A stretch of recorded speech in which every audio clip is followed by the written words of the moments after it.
Dependent clauses is a group of words that has a subject and a verb, just like an independent clause, but it doesn't express a complete thought.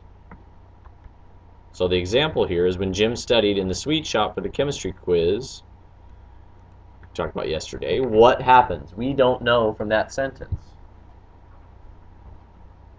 The example being just like as right now you guys are dependent of your parents or whoever it is that's in charge of you. You need to be, someone has to take care of you in some way. You're dependent. This sentence in the same way is dependent on another sentence or some other words to make it a complete thought. That's why it's called a dependent clause. And it has a subject, Jim, has a verb, studied, but it doesn't have a complete thought because we don't know what happened when Jim studied for the chemistry quiz. Are you gonna? There we go. So that's a quick version of that since we talked about that yesterday.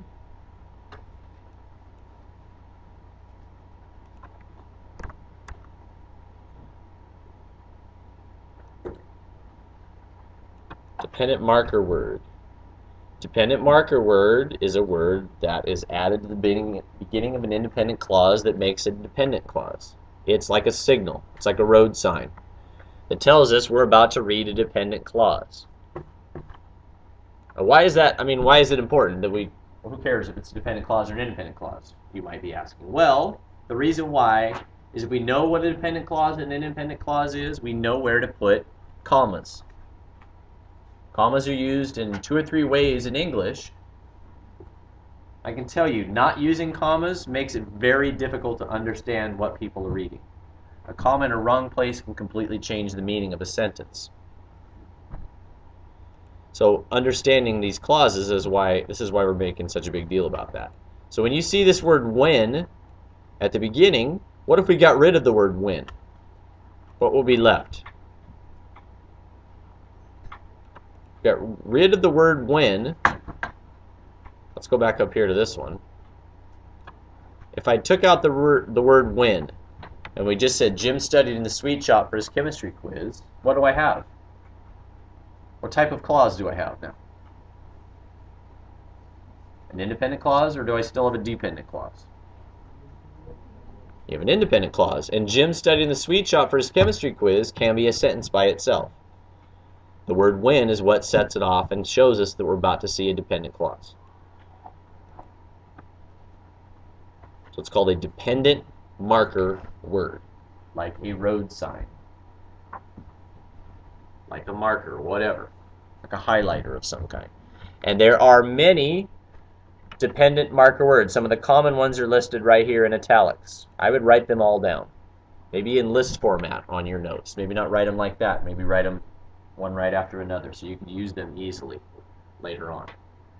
After, although, as if, because, before, even if, even though, in order to, since, though, unless, until, whatever, when, whenever, whether, and while. And there's a bunch more, but these are some of the most common ones.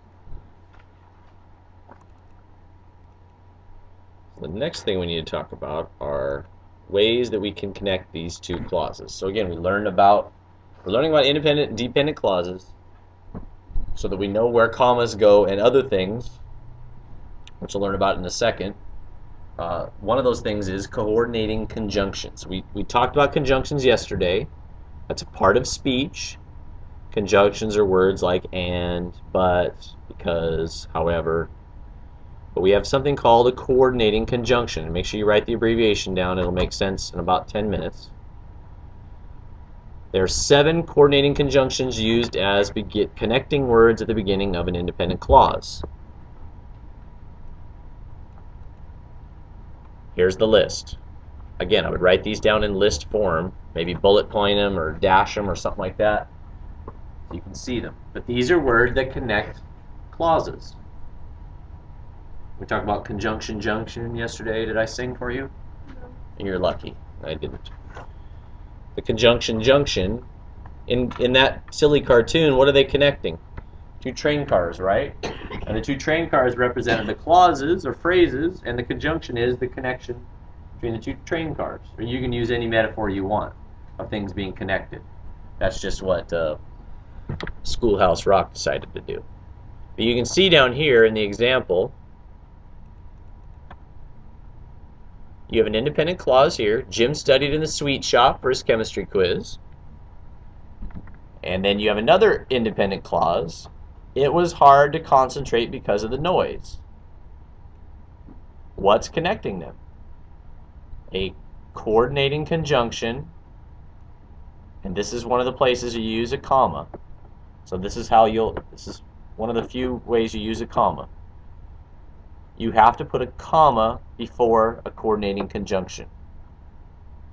Every time you use a coordinating conjunction, one of those 7 words, you use a comma in front of it. It's that simple. It's one of the few rules in English that doesn't have any exceptions, or very many. Most rules have several exceptions. Those 7 words, coordinating conjunctions, you need a comma in front of them, without exception.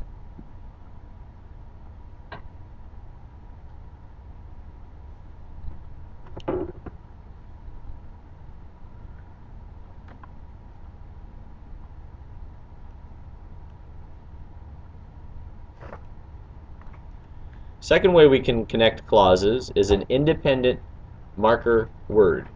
So just like the dependent marker word, this word we can put at the beginning of an independent clause. These words can always begin a sentence that can stand alone, meaning an independent clause. When the second independent clause in a sentence has an independent marker word, we need to use a semicolon. Everybody know what a semicolon is? This guy. Semicolon is the Jermaine Jackson of English.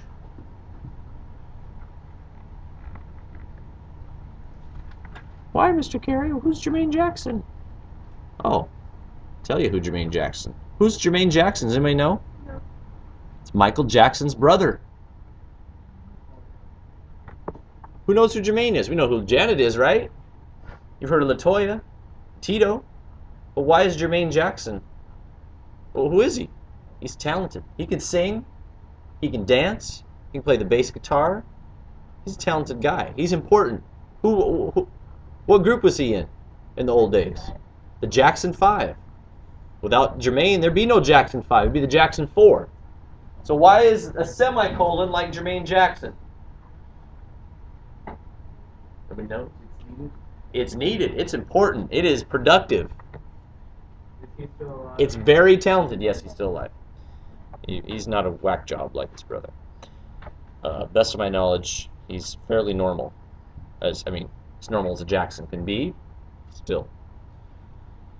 So a semicolon is like Jermaine Jackson because a semicolon is a forgotten but extremely important part of English. And if you use a semicolon, just like if you know who Jermaine Jackson is, everyone's going to think you're smart. So here's how you use it. With an independent marker word, like however, it goes in front of it. This is one of the 2 ways we use a semicolon. I'll show you the second one in a few minutes. So Jim studied in the sweet shop for his chemistry quiz. However, meaning to contradict what I said in the first clause, however, it was hard to concentrate because of the noise. You have to have a semicolon before the word however and a comma after it. There's the second place to use a comma. Have to have those pieces of punctuation when you use this word. And what sounds cooler? However or but? However. And I promise you, if you can use a semicolon on the WASL or now the HISPE test, they will think you're a genius too.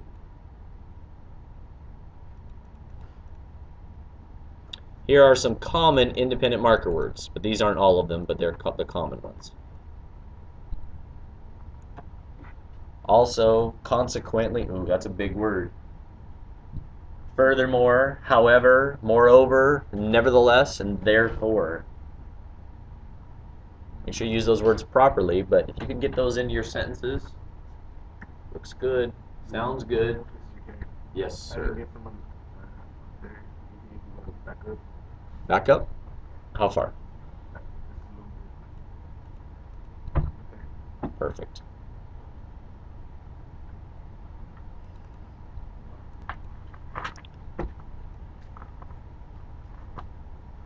So this table that I'm going to show you here is going to have all those abbreviations I asked you to put down are going to make sense now. I'm trying to make it smaller so I can get it all on one. Yes, if I've asked you to abbreviate stuff. This thing I don't want you to abbreviate. I want you to write it exactly the way it appears up here.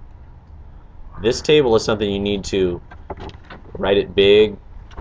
This is something you're going to use a lot throughout the course of the year until you get this really down pat. This is going to help you to write multi-clause sentences. It's going to help you to have some variety in your writing. So why do we need to write multi-clause sentences? What do I mean by multi-clause sentence? Multi means what? More than one. So if I write a multi-clause sentence, I write a sentence with more than one clause in it. So this is telling you what, this is giving you the types of sentences. So on the left-hand side is the abbreviated quick version of it, and on the right is obviously an example. So for the first way you can connect two clauses is to not connect them and use periods in between them. Independent clause, period, independent clause, period. There's nothing wrong with that, but what if I wrote my entire paper with one clause sentences? I went to the store. I didn't buy any bread. I bought some milk. I bought some ice cream. I bought some carrots. I bought a pen. I paid for it. I got in my car. I drove away. I went home. I put my groceries down. I put them in the fridge. I sat down. What's the problem with that paragraph? What does it sound like? It sounds boring. There's no variety, right? You need to have variety. We get bored easy in our society because of our attention span. But you imagine writing the same sentence over and over, it doesn't work very well. For as exciting and wonderful and intelligent as a teacher as I am, and for as much as you look forward to coming to class every single day, I'm going to get boring occasionally because I'm the same guy every single day. Think about it like that. You need to have some variety in your sentence writing, and this is going to give you that variety. So here's the second way to use Jermaine Jackson, the semicolon, is if you have two independent clauses that are related, like I went to the store, I didn't buy any bread, you can connect them with just a semicolon. But you have to have two independent clauses.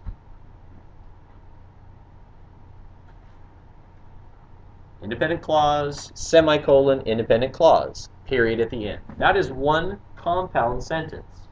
That is a multi-clause sentence. Like I said, if you can use semicolons, it makes you a genius. Congratulations on becoming a genius. What's that? They're all the same sentence. Yeah, it's all the same sentence that's slightly modified to show you the differences. So the third one, we discussed this already. The third way you can write a sentence is independent clause, comma, coordinating conjunction, that's CC, independent clause, period. I went to the store, comma, but I didn't buy any bread, period. That's an example. You guys all write this sentence right now. Most of you probably don't write this sentence yet at all in your writing. I bet we're going to have a hard time finding one of these in anybody's papers throughout the entire day. We're going to find a lot of these. This one you're probably going to find a lot of, but what's probably going to be missing right now? If I looked at your papers, what important thing is probably going to be missing? Probably not the but, probably the comma. This is a common mistake in 9th grade, 10th grade writing, is that you guys can write multi-clause sentences, but because you don't necessarily understand what an independent clause is, you don't have any clue as to where the comma goes. That's what this lesson is designed to do. to help you understand so that you can write and you can correct and you can create these sentences. Fourth one, which we discussed already, independent clause, semicolon, independent marker word, comma, independent clause. I went to the store, semicolon. However, I didn't buy any bread.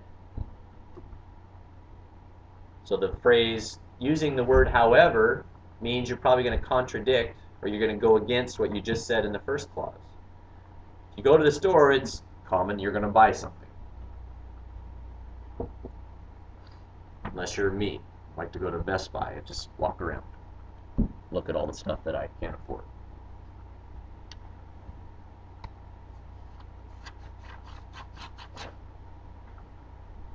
We did not talk about this one yet, these last two, but they're fairly easy to pick up on. Dependent clause. If you have a dependent clause at the beginning of your sentence, I would bet that a lot of you have this sentence in your papers right now, but what you're lacking again is the comma. So here is the third way we can use a comma in a sentence. If I have a dependent clause, like when I went to the store, I can put an independent clause after it by simply putting a comma in. When I went to the store, comma, I didn't buy any bread.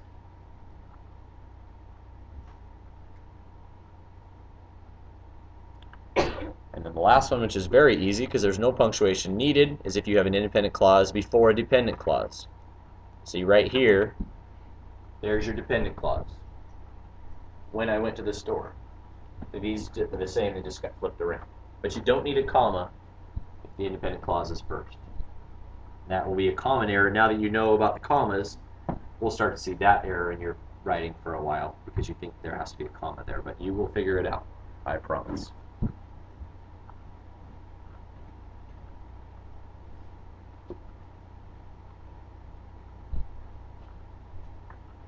Any questions about this chart?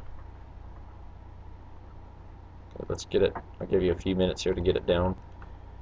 Common errors to avoid in the with the topic we've been discussing. These are common errors that will happen in your writing as you try and put commas in. You try new sentences of these multi-clause sentences, whatever. Here's common errors that happen in 9th graders' papers. These happen in everybody's papers, not just 9th graders. Comma splicing. Does anybody know what splicing is? You splice rope. Well, what do you do with rope if it's spliced? Does anybody know? Cut it in half? No, the opposite. You take two pieces of rope and you can unravel them at the ends, and then you can weave them together, and they can make one longer piece of rope. So just like splicing rope, you can take two pieces of a sentence and splice them together. And it looks like this. This is the incorrect. Here's what I'd like for you to do. Write down the wrong way.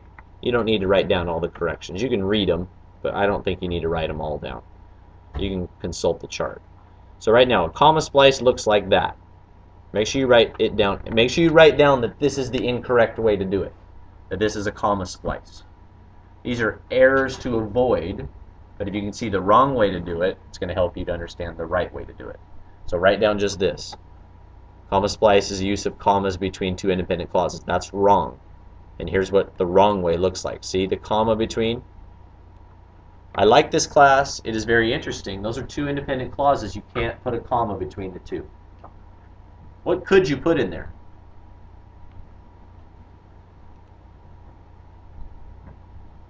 What could go right there? A period, sure. What else? Semicolon, good. There's several others. Those are two ways you could fix this sentence if you had a comma splice.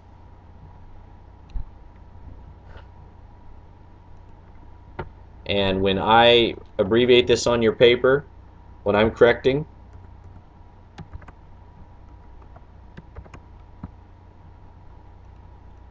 if you see on your paper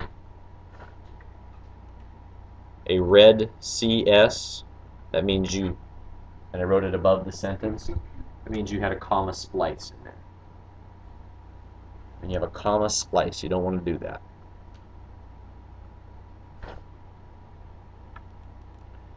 So here's some of the ways you can fix it. We mentioned this one, and we mentioned the first one. But this is just the version of everything we saw on the chart just a second ago is all listed down here. So what's this correction? Raise your hand and tell me, what's this correction? I like this class, comma, and it is very interesting. What am I using right here? That word is called what? Look at your notes.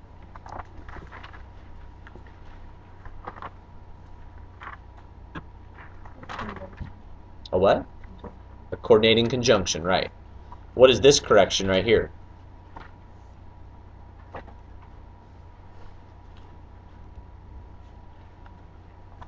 You have an independent clause right there. And then what is this? Because it is very interesting. What is that?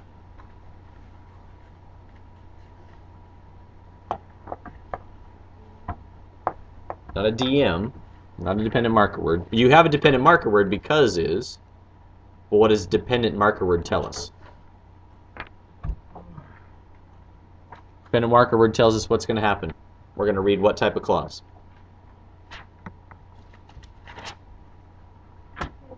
Dependent clause, right. So we have independent clause, dependent clause. That's a way to correct that. You don't need a comma in between. Okay, second way. Second common error. Run-on sentence. Where there are two independent clauses not separated by any form of punctuation. My professor is intelligent is an independent clause. I've learned a lot from her is an independent clause. What's missing? Is something. There's nothing there, and that's a problem. I will abbreviate this on your paper.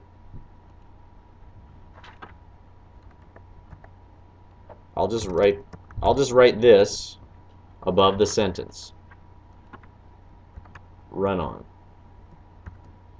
And that's your cue to understand that you've just written two clauses together and they don't have any punctuation. So here's the incorrect, obviously. You want the line through it. Make sure you're careful and you explain to yourself that this is an incorrect way to write a sentence. It's a run-on. We don't want run-ons. I'm very, very confident that we will find run-ons in a lot of your papers right now.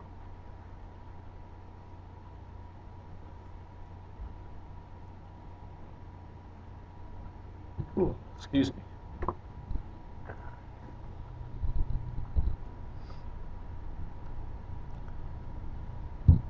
Very easy way to correct this, put a period in between.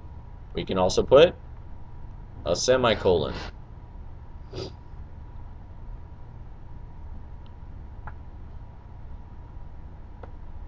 We don't need to write all the correct ones down, just write the wrong one. Very good right here?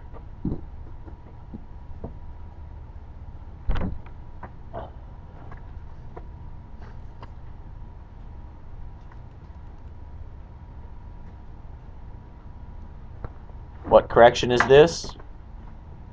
What type of word is and? Jarda, what type of word is and? That's right, a coordinating conjunction. What do we have to have in front of it every time? Comma, that's right. What type of a word is moreover?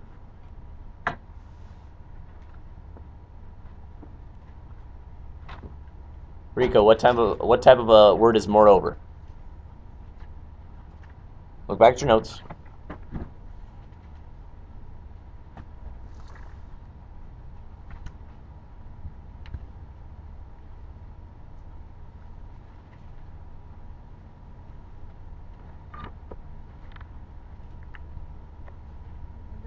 Independent marker word, right.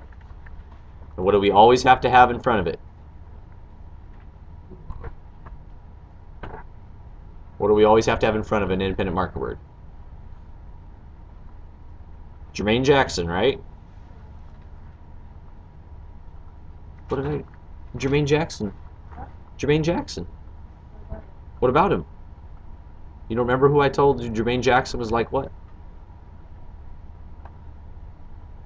Semicolon? There you go. Okay. Gotta have a semicolon in front of an independent marker word.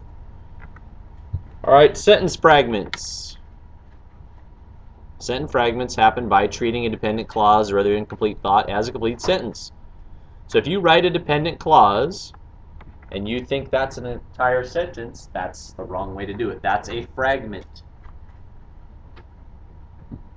And I would mark that on your paper by simply writing this. Just would write the word frag above your sentence. That's what it looks like. Because I forgot the exam was today, period. That's a fragment because it's a dependent clause. Dependent clause is dependent on other stuff. It can't be by itself. Just like a dependent child or dependent teenager. You need to have something to take care of you. Dependent clauses need to have something to take care of them.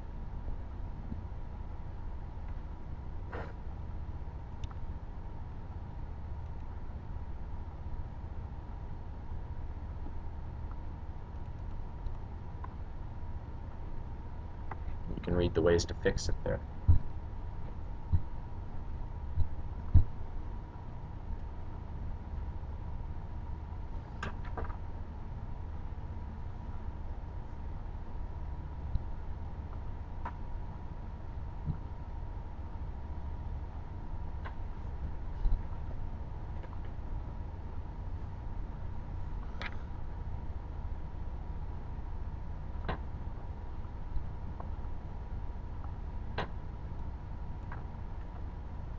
You can fix a fragment by adding a clause to it like I didn't study with a comma, or you can simply get rid of the word because.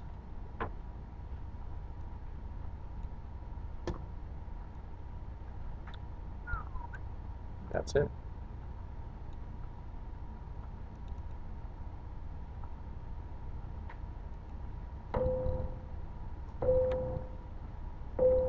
So here's what I need you to do with the last 7 minutes of class. I need you to get out your essay that you wrote, and most of you now have completed it. If you haven't shown me that it was done and you weren't done yesterday, I need to see it ASAP. I want you to go through your paper right now with the chart in front of you, the clause connection chart, and I want you to mark all of your clauses. Do the best you can possibly do to mark all the clauses in your paper. So you're going to have either the letters, you're going to have all these letters all over the place. All the clauses and all the conjunctions or independent marker words. So you're going to have IC, DC, CC, or IM all over your paper. Preferably in another color. If you wrote in pencil, write in pen. If you wrote in blue ink, write in black ink. Or red ink would be best. That's why I asked you to have a red pen. Any questions on that? I'm sure you'll have some. I'll be walking around.